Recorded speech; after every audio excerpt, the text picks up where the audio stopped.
కీలక స్థానాలపై దాడి ప్రారంభం. జూన్ నెల 25వ తేదీ నాటికి భారత సైన్యం కీలక స్థానాలపై దాడులను తీవ్రతరం చేసింది.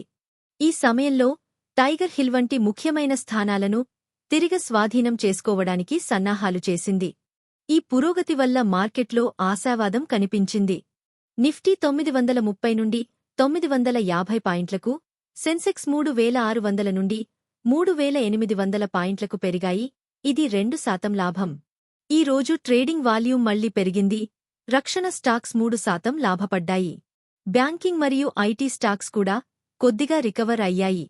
జూలై నెల 4వ తేదీ నాడు భారత సైన్యం టైగర్ హిల్ను తిరిగి స్వాధీనం చేసుకుంది. ఇది యుద్ధంలో పెద్ద విజయం. అదే రోజు అమెరికా అధ్యక్షుడు బిల్ క్లింటన్ నవాజ్ షరీఫ్తో సమావేశమై పాకిస్తాన్ సైనికులను వెనక్కి లాగమని ఒత్తిడి చేశారు.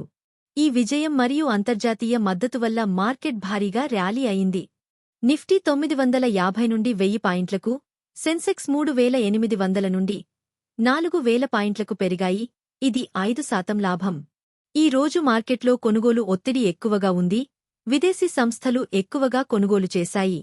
బ్యాంకింగ్ స్టాక్స్ 6%, రక్షణ స్టాక్స్ 8% లాభపడ్డాయి. మార్కెట్ సెంటిమెంట్ బాగా మెరుగుపడింది.